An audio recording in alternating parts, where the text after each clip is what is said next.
This is our new Siemens 1200GR series. Next to it are the digital input and output modules. On the side is the switch, which allows all communication systems to communicate through it simultaneously. This is our transformer. It converts a 120-volt signal into a 240-volt signal to power the frequency converter, which then drives our motor for motor experiments. Let's first take a look at the upper section. Here is the overall layout of the upper section. This is our circuit breaker. When the circuit breaker is turned on, it supplies power to the frequency converter. At the same time, our switching power supply provides 24 volts power to control all the 24-volt circuits below. The upper part of the blue panel contains our buttons, and these buttons can all be customized. In the middle area is our touchscreen, a 7-inch Siemens touchscreen.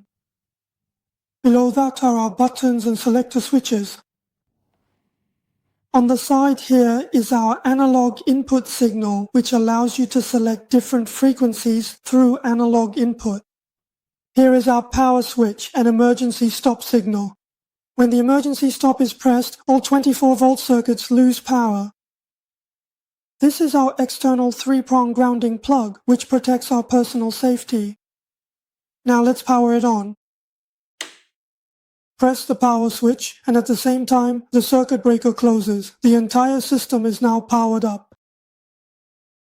The touchscreen is powered, the PLC is powered, and the frequency converter is powered. Wait for the system to perform self-check.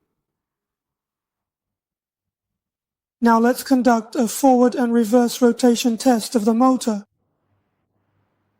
Press the start button and the start indicator light turns on.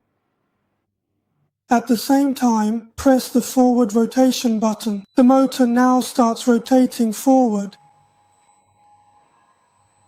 The potentiometer can adjust the frequency of the inverter by rotating the voltage, thereby controlling the speed of the motor. At this specific point in the process, the motor gradually begins to slow down. Now let's test the reverse rotation of the motor.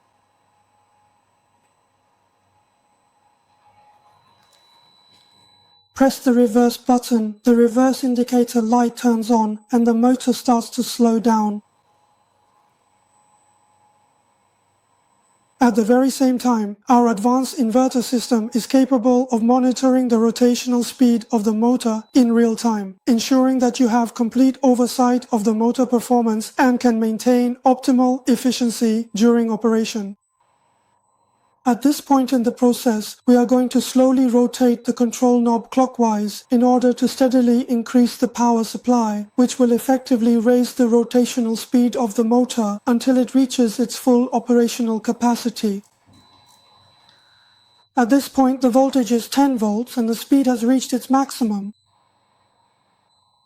Now let's test the emergency stop. After pressing the emergency stop, the entire panel loses power and the motor begins to slow down until it comes to a complete stop.